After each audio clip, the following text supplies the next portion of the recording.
Hi. Sorry to be a little late, but I am giving up on trying to make myself look less tired than I actually am. It's been a long weekend, you guys. Been a long, long weekend. I swear, yesterday was like 10 years long. Someone said this morning I met with my run club and we walked because we have not been running recently. We walked, we got coffee, and I was so late because I had forgotten what day it was that I drove to meet them at the coffee place, walked for about 3/4 of a mile, then was like, I'm going back. And even still, I was like, man, one of them said, and I misunderstood. They said something totally different, but what I heard was, oh gosh, this year there's like 1,100 days left in it. And I was like, that sounds about right. 1,100 days left in the year. So maybe that's where you are right now. That is where I am today.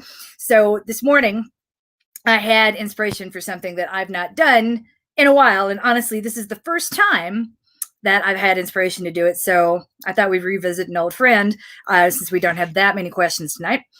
And this is also streaming to my Twitter channel where I almost never talk about running anymore.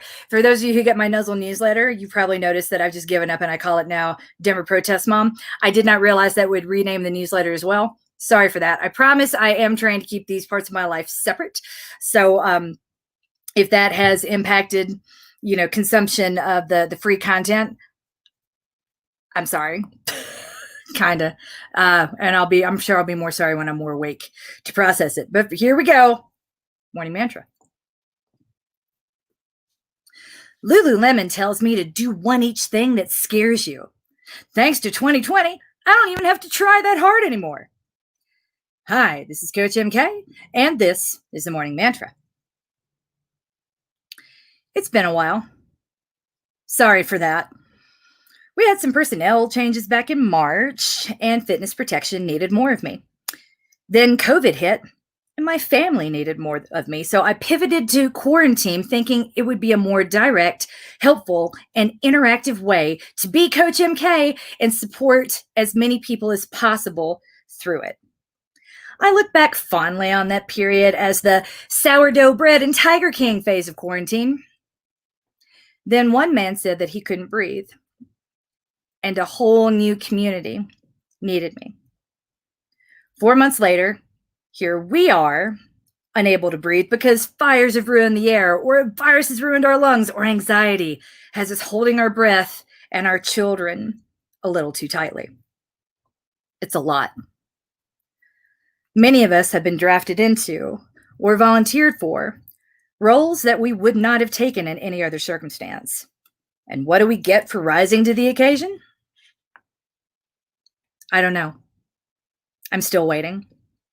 I don't think there are any awards coming my way. I'm failing on so many aspects of my life right now. I barely recognize it anymore. There are days I barely recognize me. Frankly, each day I wake up and still have a company. I still have clients. I still have people waiting for me. I am deeply and profoundly grateful. On Friday night, I was completing yet another task so wild, no one would believe it, which is good because no one wants to hear about it anyway, when I got the news. The last news that any of us wanted to hear. The news that absolutely none of us needed right now.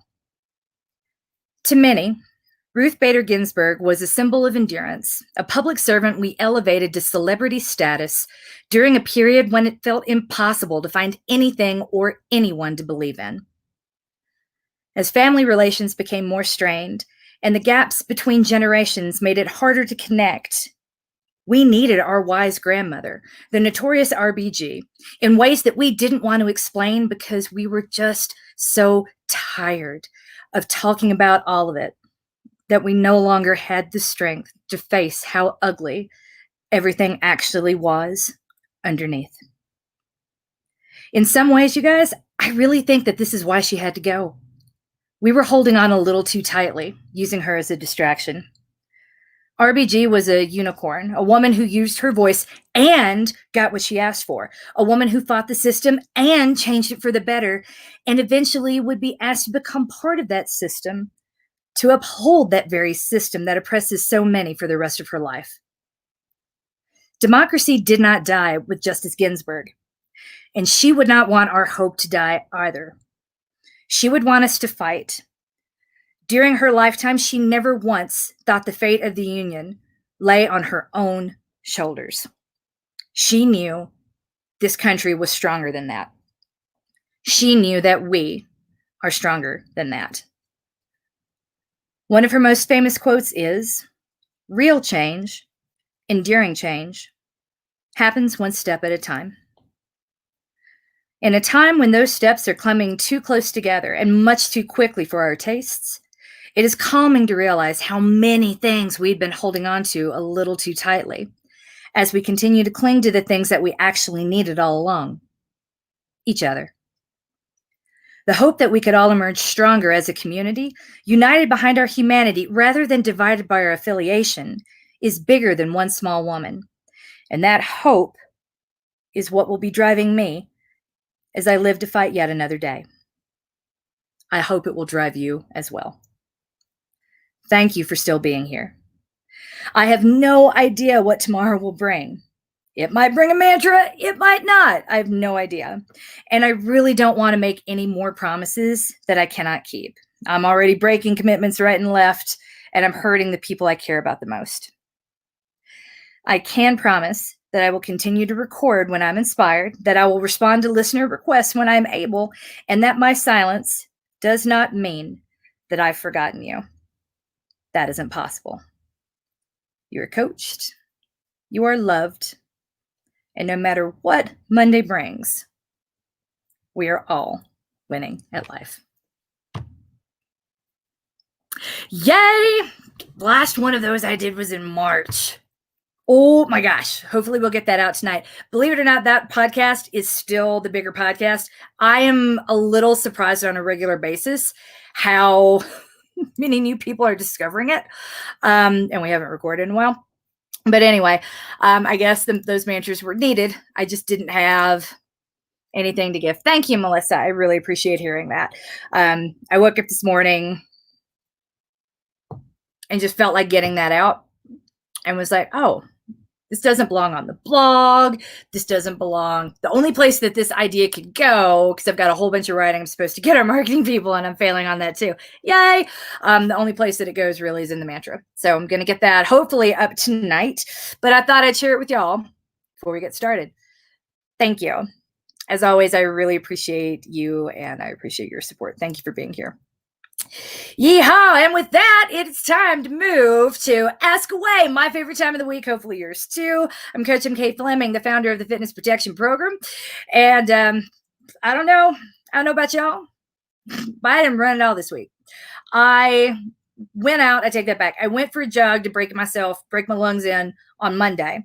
And the air was so bad. It burned my lungs. I ended up walking a lot. I didn't feel better at the end. I felt worse. I felt a little more depressed and a little less optimistic about what the year would bring. And I have hives on my fingers from all the stress. Like I'm scratching them right now. Like, what's coming from? I've never had hives before. This is all very new.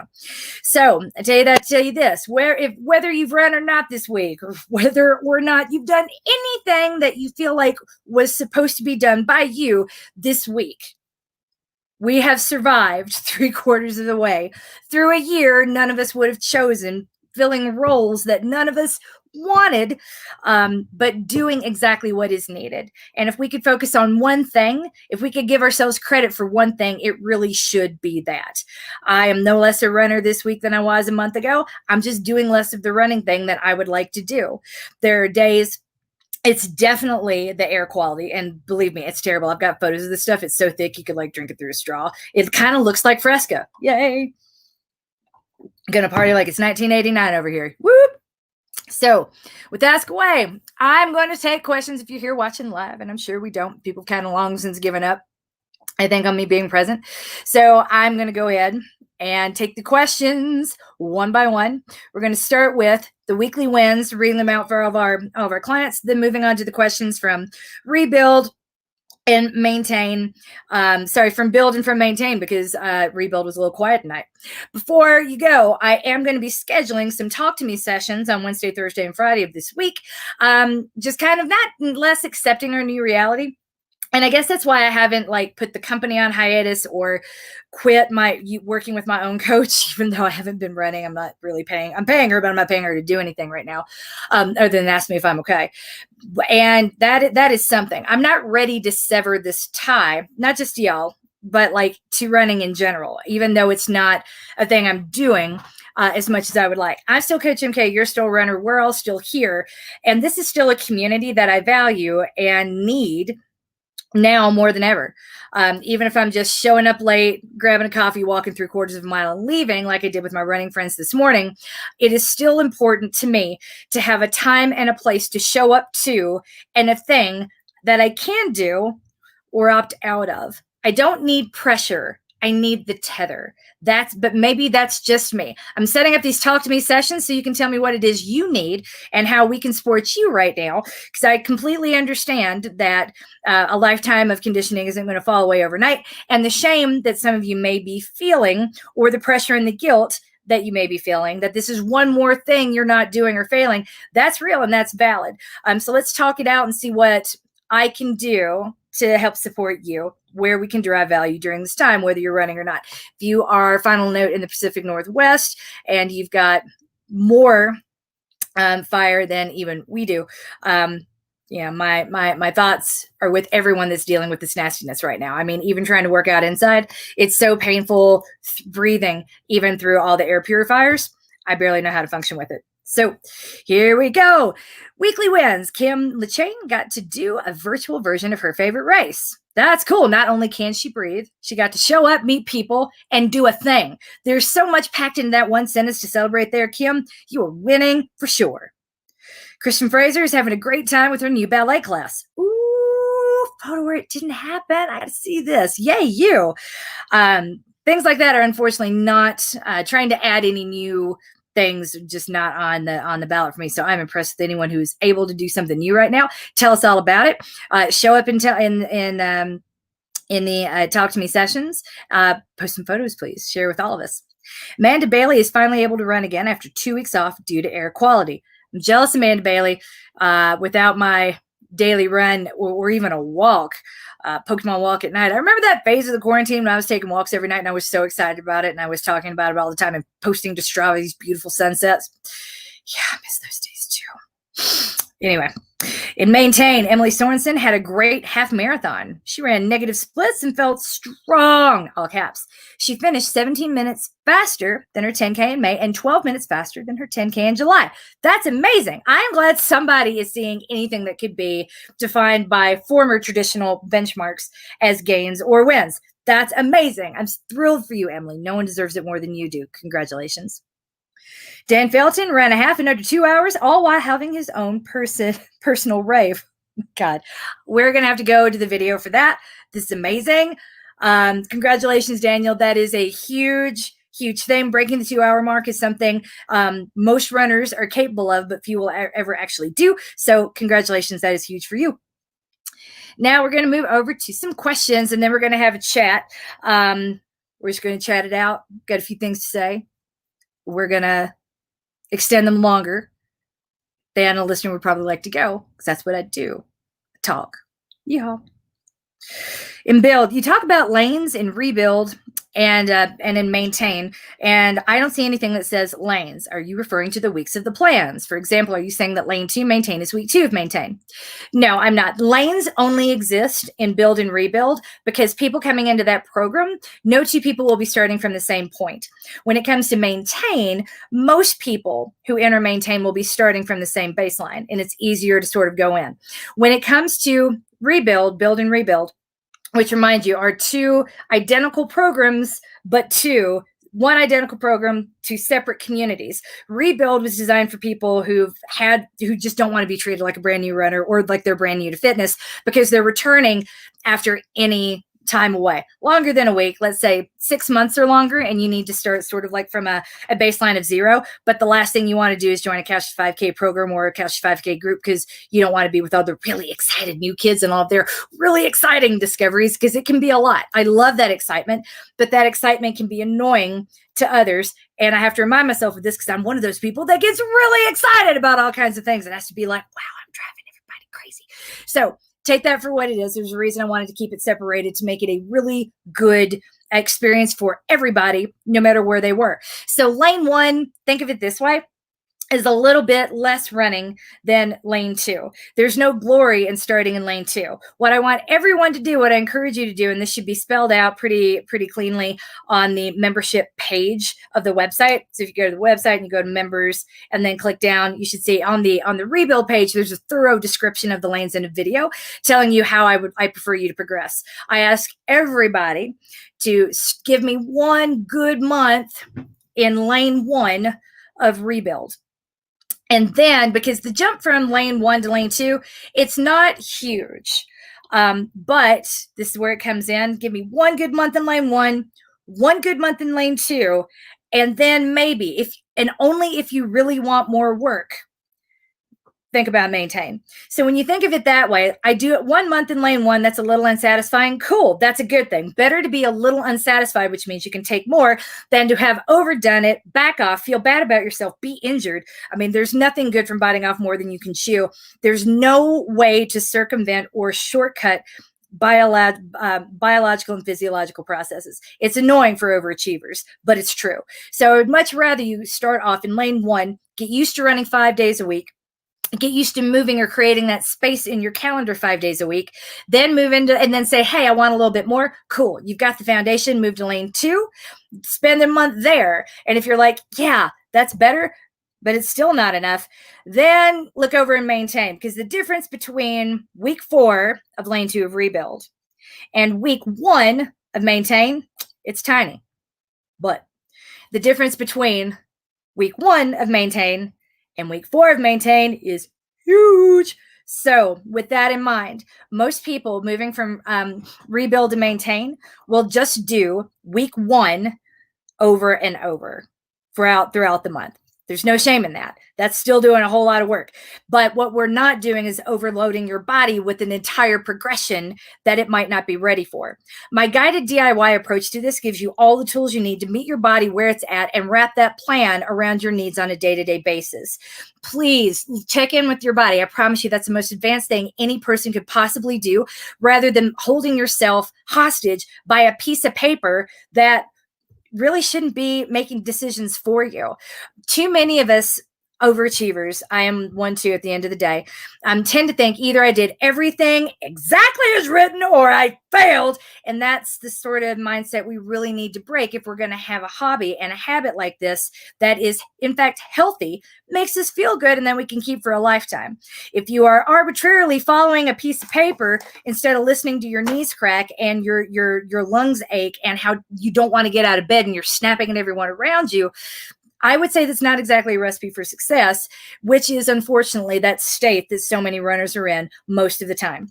So there you go with the lane concept, which again only exists in rebuild, because people have the tendency to come back from injury too quickly, or view maintain as like the end goal, which, I mean, it's an option, but it's not like hashtag goals is where all the fast kids are. We got a lot of people who'd be just fine to maintain who are like, you know what? I'm an overachiever. I own it. I can't handle seeing the red boxes in Training Peaks, and I can't turn them off either because I feel like that's cheating. So I would rather go do 100% of all the workouts in rebuild than do half the workouts and maintain. That's valid. Most of our frontline healthcare workers at Fitness Protection have exercised that option this month. Now, that also means, because we want you to have everything that you need and can make these empowered choices for yourself, some of them have been in Maintain and they don't want to leave the Maintain community behind. So they stay in the Maintain Facebook group, and that's fine. What we wanted to have a separate place from the beginning. We should have just had one room, but we didn't want people getting really like excited or frustrated, like I'm doing less, and start playing that comparison game. Rather, I just wanted to have in the daily threads a place for people to talk about what's going on, what worked, what didn't, how they felt, and really build community rather than being slotted or siloed into a community. This is supposed to be an experience that meets your body where it's at over the course of your life as a runner. I mean, hopefully we would keep you here for that long, but realistically, I don't expect to keep everyone for the next 20 or 30 years. Remember, this hobby for me was born of trauma after my dad's heart attack. So running is every day that I don't run, I'm still a little bit nervous. On an intellectual level, I know in the long run, I've got all these years of jogging behind me. I've got a really strong cardiovascular system, but it's hard to remember that on a day when your legs feel like jello, your knees are crackling, and you're like, I don't feel like I'm in shape. So I tell you all that to tell you this. This program is what I would have wanted at different stages of my running career where it did not exist. Because I've either been a runner interrupted, I've been rebuilding a runner's body and a running habit after a period away, whether I chose that period away or it chose me and I had no choice, or I've had a modicum of fitness that I wanted to maintain. Within that, I wanted you guys to be able to move back and forth. That's why one subscription gets you access to all 3 programs, and you pick what's right for you throughout. And if you are 2 weeks in and say, things have changed, I want to be in Runner Interrupted, that's fine. Or you're in Runner Interrupted and you're like, oh, oopsies, looks like everything's fine now. You can jump right back into Maintain. You don't need our permission. You can move yourself in and out of the Facebook groups. We're not going to prevent you. All the codes, everything you need to download the plan that you want, it's right there, the instructions of the membership portion of the Fitness Protection website. So you have everything you need to make your own choices. You don't need our permission. But the long and the short of it is that's where the lanes are. They're only in rebuild. So if you are new and you're in Maintain, guess what? No lanes for you. You get to DIY and make that program exactly what you need to be. I would give anything to have a week where I could just do week 1, all of week 1. I'd take it. But if you're in a place where you have the luxury of options because you can breathe, yay you. Oh my gosh, you're winning at life. So now moving over to the questions and Maintain. 2020 has fried my brain. Same. Okay, please tell us again the generic formula for approximating marathon, half marathon, 10K, 5K pace from easy effort. Thank you. You can go over to our Instagram, which I have not updated in forever because my new life has me on Twitter a whole lot, because that's where the most up-to-date information on things that I do that no one wants to hear about anymore it can be found. And that has left me 0 time for Instagram. So you won't have to scroll very far to find the infographic that I made there. Or if you look through the video, the photos of the Facebook group. I know I put this up a while ago, but here we go. Anything under 140, broadly and generally speaking, I will buy it that was easy effort. The further away over 140, the less likely it was that was easy. So 2 minutes per mile faster than 140. So if your 140 pace is an 8-minute mile, is a 10-minute mile. And I'm just picking that, not because it's goals, but because it makes the math nice and easy. And I'm tired. My brain is fried too. So 140, let's say your pace is a 10-minute mile. 2 minutes faster than that, 10 minus 2 is 8. So that would be an 8-minute mile is the proxy we use for your 10K pace. And then 1 minute faster than that, which is 3 minutes faster than your 140 pace, is a 7-minute mile. Now, that's not a mandate. It's just saying anything up to a 7-minute mile for 5K pace, I'll buy it. Anything faster than a 5K pace, I'll be like, no, I don't take it. You see what I mean? It's not, and people tend to look at, again, overachievers tend to look at these as rules, hard and fast. And as a data scientist, I can tell you that's not how data works. That is not how things, well, in former life I was, that's not how things operate. What you need is an understanding of what you need to get out of that number. So what we want to get is a cap. And these are all caps. Anything higher effort than 140, the less likely it is for that effort to be actually easy. The 2 minutes per mile faster than your 140 pace, the less likely it is to be a pace that you could actually sustain for 50 minutes to an hour to run a 10K. 3 minutes faster than that, a 7-minute mile, the further away you are from that number, the faster you are. Like at a 6:30, I'm going to be like, If you can run a 5K in under 20 minutes, then your 140 pace is going to got to be a whole lot faster than a 10-minute mile. Let's talk it out. So that's kind of where we start, and that's how I want you to remember the framework. Also, on a day when you don't feel it, you could throw it all out the window. It's not about perfection. It was never intended to be. I like to think of the way we do things as a sophisticated step-by-step process of learning to run by feel, something that few runners will ever be given the option to do. If you're a minority, if you're a woman, if you're anything other than like a non-normative person who goes on billboards and probably doesn't actually run because you don't exist, you're a fantasy, a fairy tale, right? Up there with like Santa Claus and the Easter Bunny and the Tooth Fairy and all the other things I lie to my kids about, whoop, whoop, whoop. Then, again, odds are pretty good Their numbers aren't going to match any of this, and that's okay. What we need is a set of guidelines and options to keep us from overdoing it, because that's what overachievers do. We show up, we overdo it, and we burn out because we aren't afraid to work hard, and we aren't sure what smart looks like, so we prove how much we'll take all of the time. And there's a psychological factor there that really has not been factored into any of the standardized clinical testing that I've seen, and that's that psychological component. Like, women complain less frequently about pain than men do. Women are held to a different standard than men. Have we not talked about this? So that if a woman says, oh, this hurts, then it becomes about her weakness, not about the thing you've asked her to do. And as we also know from this year, most coaches of these teams are men, horrible ones, who then want to make it about our weight. Even the most famous ones in the world and the fastest ones in the world are not immune from this. So I take what I say with a grain of salt, but I couldn't find a decent system out there that accounted for psychologically that whole rate of perceived effort. I have never been rewarded once in my life for being honest about it. I got a big mouth. I don't hesitate to share my opinions, and I will back them all up. So imagine what it's like for everybody else. If I still have to pay those consequences too, it's not like I'm immune because I'm MK. I recognize that if MK still has to pay this price, then it's got to be much higher for everybody else. And that is why the rate of perceived effort can kiss my butt. It was designed by men in a laboratory setting with a whole bunch of men, white men, to be perfectly clear, and does not take into account the reality of our experience, which is why those numbers really need to be thrown aside, and the Borg scale needs to be re-examined. When we try to be clinical, we take out all bias, which means we have to conform to a normative standard, which means not us. Therefore, all of those studies are about not us and are not applicable. And if that can be for something like nutrition science, everybody I know who tried Roar by Stacy Sims is like, oh my gosh, this is life-changing. Then imagine what it could be like for basic physiological, biological processes like, I don't know, jogging. So instead of the rate of perceived effort, we just use the same range that my dad's cardiologist gave us in a little clinic in Nashville, Tennessee back in 1983. As much as our understanding of the human body and of cardiovascular surgical techniques have evolved over the course of the past 30 years, the one thing that has not changed very much at all is that chart.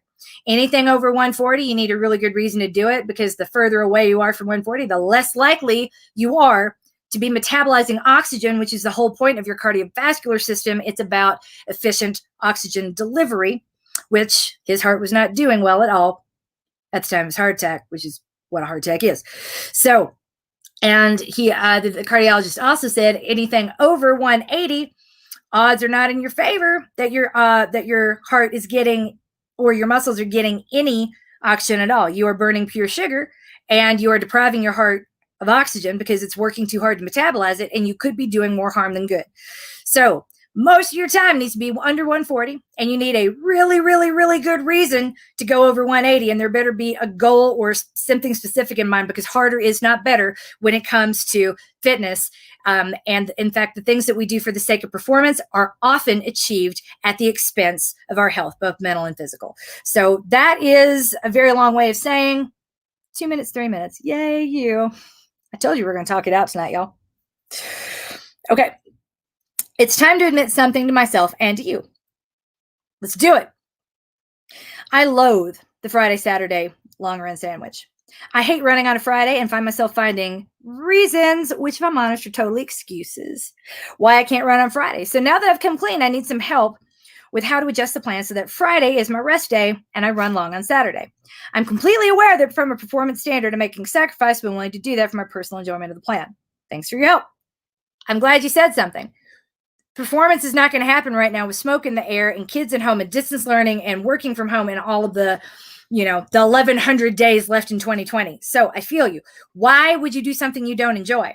Especially when there's no performance in sight. It's not like you're going to be sacrificing gigantic amounts of fitness.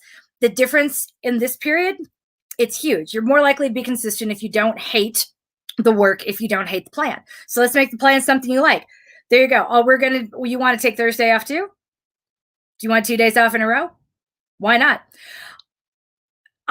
We can do it really whatever you want. What off do you want your off days to be? You can make them, if you want your long run on Friday, how about this? How about we take Monday, Tuesday, and make those, and leave those alone. We're going to take a Friday run with me, and we're going to put it on Thursday. I'm going to give you Wednesday off. How's that sound? Then you got 1 day off. 2, you take Saturday off. Does that work? Do you want to take the whole weekend off? You can do whatever you want to do. If we're not training for performance right now, the world really is your oyster.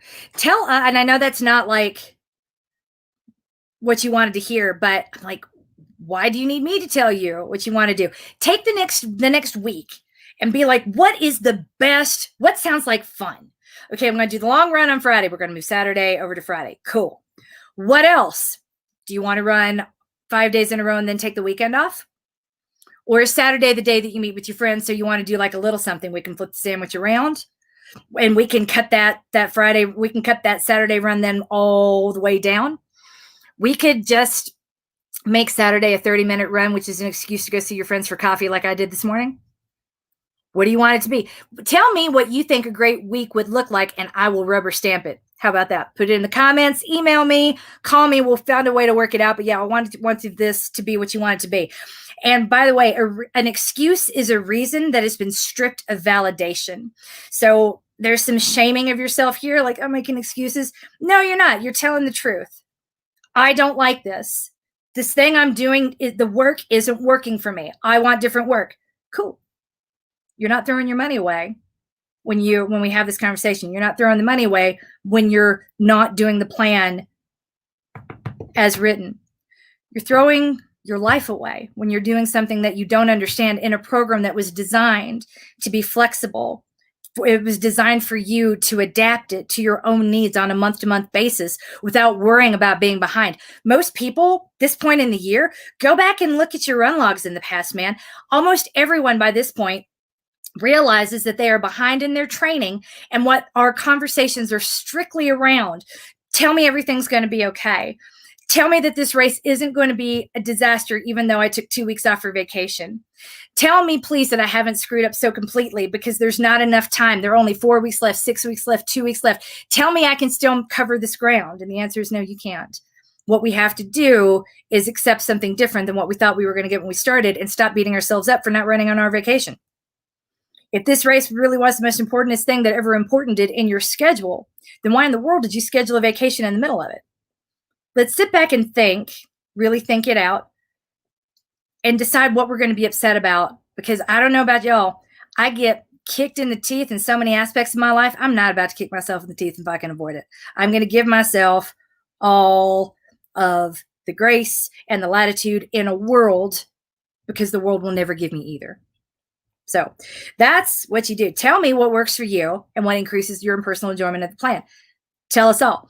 I know, again, the way I wrote that was to maximize physiological benefits and to suit my own taste, because not going to lie to you, my favorite podcast in the world, Still Processing, comes out on Thursday mornings. And back when I didn't have very many clients, I had like 30 one-on-ones back in 2014. And they were emailing me all the time. That was my day off and I wouldn't have any emails ever, and everybody knew it. And I would just wake up and listen to that podcast and be so excited that I didn't have to work. There it is. What days would you be excited to not work? Make those your off days. And if that means 7 days a week right now, I feel that. No judgment. Gosh, I'm so glad I got to catch you tonight too. This is fun. It's always nice when there's someone here and there are comments to put up, because there really hasn't been a whole lot going on this week. I was glad to have questions at all. I'm always appreciative when people are here. But I got to say, it's been such a rough week that, like, gosh, I didn't want to go out. There are days I've been so stressed. Again, hives, y'all, hives, that I wake up and I'm like, I don't even really want to go for a walk in that terrible air. I want to lay on the couch and hug my kids and pretend that everything is totally okay and normal. And I'm just being lazy. And they all sit on top of me and eat their breakfast and watch the Muppet Babies, because that's the only thing Violet wants to watch right now, and she's absolutely in charge of this house. We had chocolate for dinner again, and that's fine. There are no rules anymore. They are all out the window. We had popsicles for breakfast, and I think French fries for lunch. I'm a trash bag parent right now, but those kids know that they're loved, and that's really in a year like this the best that we could possibly ask for. Yeah, this is nothing about this is normal. Don't do the workout or don't do the workout. Make the cookies or don't make the cookies. With the only thing we don't need to do is beat ourselves up for whatever gives us a moment of pleasure in a moment that can feel like a flaming trash can, like trying to breathe outside and never has felt like trying to, breathe through an ashtray. It's been gross. So know this, wherever you are, whatever you do, you're coached and you are loved, and I will always come for you. I really, really will. It's not about what you do, and it's not about earning or deserving. All of that I wanted to have go out the window. There's nothing here. Love shouldn't be earned. It's not how it works. And the concern of a coach who's invested in your development, I don't need a whole lot of incentive to care a whole lot, you guys. I'm sure you figured that out by now. All I need for you to do is show up. And this is what showing up means. It means saying hi on Facebook. It means saying hi here. It means listening to the podcast. It means doing anything in any way, or not if you really need to step back too. Everything's okay as long as you're listening to your body and understanding, like, hey, guess what? That decision I made, that was a big girl decision.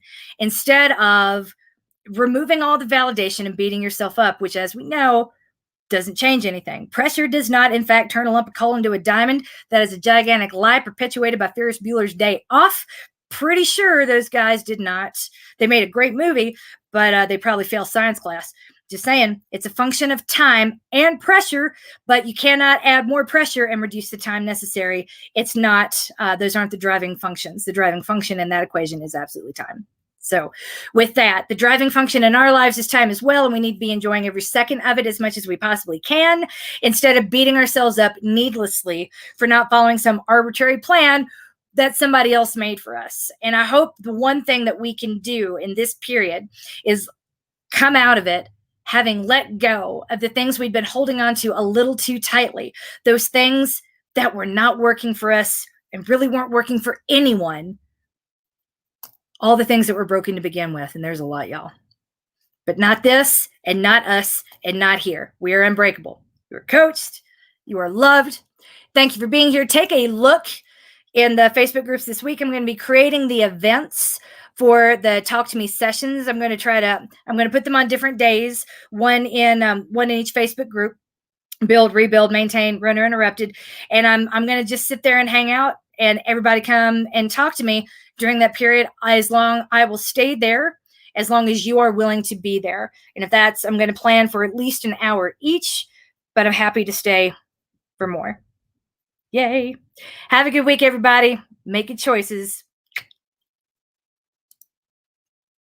I'm sure I had something else to say, but I forgot it too. My brain is tired.